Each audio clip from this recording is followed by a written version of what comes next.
Hi friend, আমি শুক্লা আবার এসে গেছি একটা নতুন রান্না নিয়ে। ভাপা কাতলা মাছ।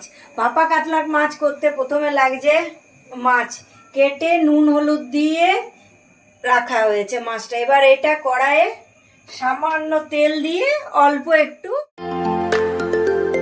কড়াইয়ে মাছ ভাজার মতো আমি তেল দিলাম। বেশি তেল লাগবে না, অল্প তেল দিতে হবে। চালিয়েছি। হ্যাঁ, এই 5 পিস মতো আমার মাছ আছে। গাদা আছে, গাদাগুলো খুব মোটা বলে মাঝখান থেকে কেটে নিয়েছি। এই এই রান্নাটা 5 পিসের মতো আমি নিয়ে রান্নাটা করছি। কাতলা ভাপা মাছ। তেলটা গরম হোক, এখনো গরম। হ্যাঁ, মাছটা দিলাম।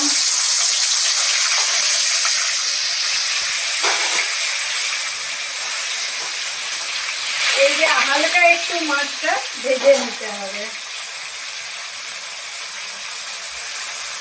এরকম মাছটা এইরকম ভাজা হবে, হালকা ভাজা। তুলে রাখছি। দেখো, আমাদের ভাপা কাতলা মাছগুলো এমনি ভাজতে হবে।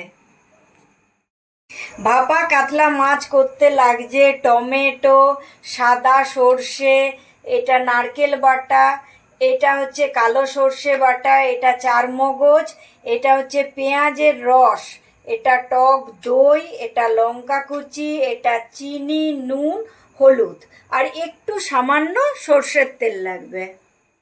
এবারে এমনি একটা বড় বাটি লাগবে এমনি সাইজের। এটা একটু সামান্য একটু সর্ষের তেল দিতে হবে এর মধ্যে, 1 চামচ কি 2 চামচ। এটা সর্ষের তেল দিলাম। এরপরে 1 চামচ 2 চামচ দিলাম দই, 1 চামচ 2 চামচের মতো টমেটো কুচি, সাদা সর্ষে বাটা 1 চামচেরই মতো, আর কালো সর্ষে বাটা 1.5 চামচের মতো, আর এটা হচ্ছে নারকেল বাটা 2 চামচের মতো, এটা চারমগজ বাটা, এটা 1 চামচের মতো চারমগজ বাটা। এবারে লঙ্কা কুচি 1 চামচের মতো, আর পেঁয়াজের রস 1 চামচ 2 চামচ। এবার এটা ভালো করে মাখতে হবে।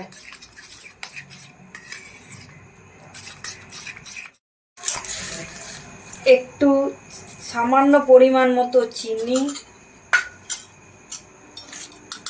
স্বাদ মতো লবণ,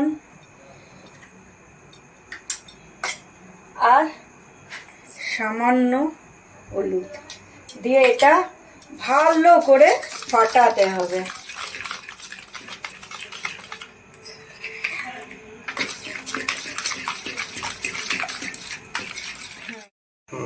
এটাকে এটা ভালো করে ফাটানো হয়ে গেছে। আমি একটুখানি জল দিলাম, দিয়ে এটা আরো ভালো করে একটু ফাটালাম। দেখছো, একটু ভালো করে ফাটাতে হচ্ছে।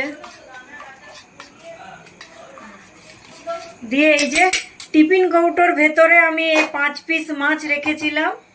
এবারে এই মিশ্রণটা এই মাছগুলোর উপর আমি ঢেলে দিলাম।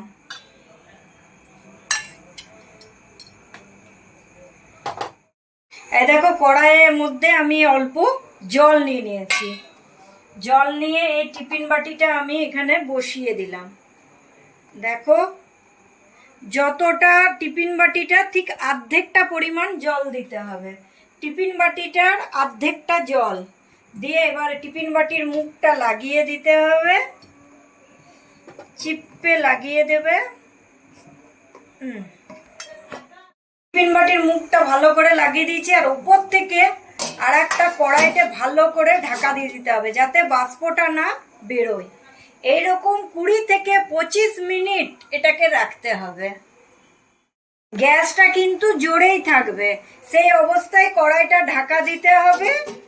আর বাষ্পটা যাতে বেরিয়ে না যায় সেটা ভালো করে খেয়াল রাখবেন। আঁচ কিন্তু জোর থাকবে।